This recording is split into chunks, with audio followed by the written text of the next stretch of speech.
Kanino ba talaga tayo nakikinig? Whose voice are we following? The gospel, in the gospel, Jesus said, "My sheep hear my voice. I know them and they follow me." My dear friends, napakaraming boses ngayon.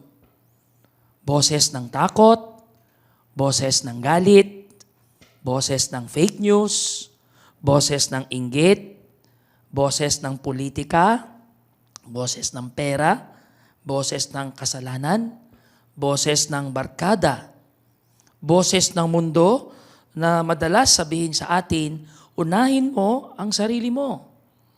Gumanti ka, mandaya ka, manira ka, bahala na ang iba. Pero ngayong araw, sinasabi ng Panginoon, ang tunay na tupa ko, kilala ang tinig ko. My sheep hear my voice, and I know them, and they follow me. Hindi sapat na sabihin natin Katoliko tayo. Hindi sapat na may rosaryo tayo. Hindi sapat na nanonood tayo ng live stream mass, katulad ngayon. Hindi sapat na pumapasok tayo sa simbahan. Ang tanong, kapag nagsalita si Kristo, sumusunod ba tayo? Kapag sinabi niyang magpatawad, sumusunod ba tayo?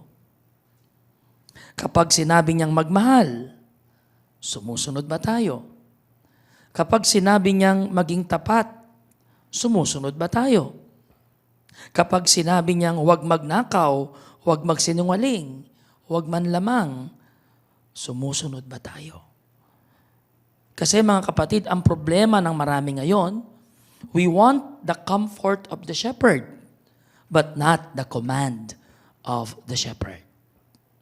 I repeat, we want the comfort of the shepherd, but not the command of the shepherd. Gusto natin protection ni Lord, pero ayaw natin ang direction ni Lord. Gusto natin ang blessing, pero ayaw natin ang conversion. Gusto natin ang awa, pero ayaw natin ang pagsunod. Pero ang mabuting pastol, hindi lang taga-aliw. Siya rin ay taga-akay. Siya ay pastol na nagsasabi, sumunod ka, lumayo ka sa dilim, huwag ka magpadala sa maling boses.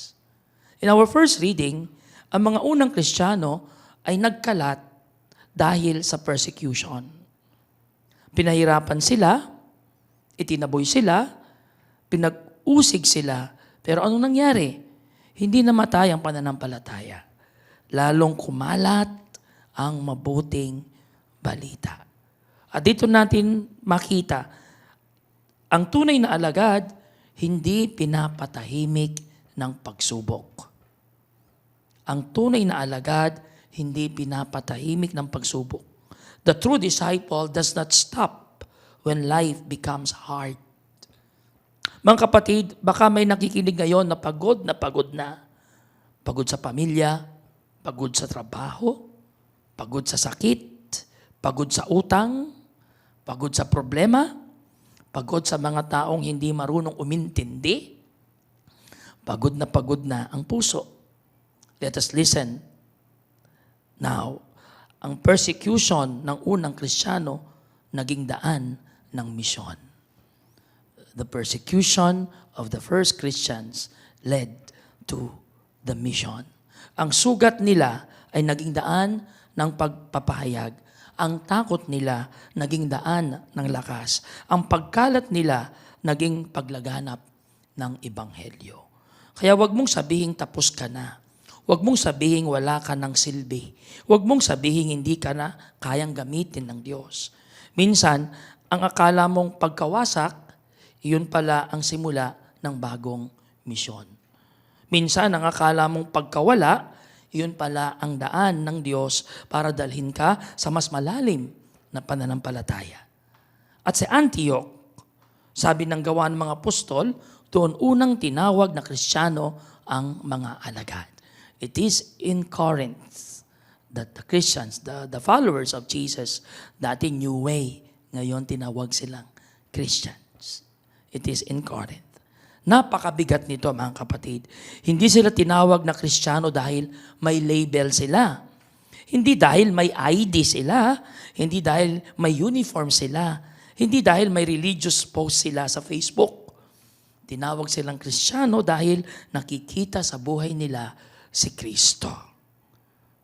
Hindi naman sila nagtawag sa sarili ng Christians but those who witness these people. And they call them Christians because they see and experience Christ in these people that made their identity as Christians. Kaya tanong sa atin ngayon, kapag nakikita ba tayo ng tao, naaalala nila si Kristo? O naaalala nila ang chismis? Naaalala nila ang yabang? Naaalala nila ang galit? Naaalala nila ang corruption? Naaalala nila ang panlalamang? Naaalala nila ang double life? My dear friends, hindi sapat ang pangalang Kristiyano. Dapat may buhay Kristiyano. Hindi sapat ang Lord, Lord. Dapat may yes, Lord. Hindi sapat ang Amen. No? Hindi sapat ang Amen. Dapat may I will follow. And the psalm for today, narinig natin, all you nations, praise the Lord. Ang Diyos ay hindi para sa iilan lamang. Ang awa ng Diyos ay hindi private property ng isang grupo. Ang simbahan ay hindi club ng mga perfect. Ang simbahan ay tahanan ng mga sugatan, makasalanan, naghahanap, bumabangon, at inaakay ng mabuting pastol. Kaya sa mga nakikinig ngayon na matagal nang hindi nakakapagsimba, bumalik ka. Sa mga nanlalamig sa pananampalataya, bumalik ka. Sa mga nagkasala at nahihiyang lumapit, bumalik ka. Sa mga nasaktan ng tao sa simbahan, huwag mong iwan si Kristo dahil sa kahinaan ng tao. Because the shepherd is still calling you. Hindi kanya sinusukuan, hindi kanya binibitawan, hindi kanya tinatapon. Ang sabi ni Jesus sa gospel, I give them eternal life, and they shall never perish. No one can take them out of my hand. Mga kapatid, ito ang lakas natin. Nasa kamay tayo ng Diyos. Maaring mawala ang pera, maaring mawala ang posisyon, maaring mawala ang lakas, maaring mawala ang popularidad, maaring mawala ang plano. Pero kung hawak ka ng Diyos, hindi ka talo. Kaya huwag mong bitawan ang kamay ng pastol. Sa mundong maraming magnanakaw ng kapayapaan mo, maraming magnanakaw ng dignidad mo, maraming magnanakaw ng pananampalataya mo, maraming magnanakaw ng pamilya mo, maraming magnanakaw ng katotohanan, manindigan ka. Manindigan ka. Sabihin mo, Lord, I will listen to your voice. Hindi sa boses ng galit, hindi sa boses ng bisyo, hindi sa boses ng kasinungalingan, hindi sa boses ng takot, hindi sa boses ng mundo, kundi sa tinig ng mabuting pastol. Mga kapatid, sa ating panahon ngayon, kailangan ng Kristiyanong may malinaw na pakikinig. Mga magulang na nakikinig kay Kristo bago sa social media. Mga kabataan na nakikinig kay Kristo bago sa pressure ng barkada. Mga lingkod bayan na nakikinig kay Kristo bago sa tukso ng korupsyon. Sa mga negosyante na nakikinig kay Kristo bago pandaraya. Mga pari, reliyoso, laiko at leader ng simbahan na nakikinig kay Kristo bago sa sariling ambisyon. Kasi kapag hindi tayo nakikinig sa pastol, madali tayong akayin ng lobo, wolf. At ang lobo ngayon, hindi laging mukhang halimaw.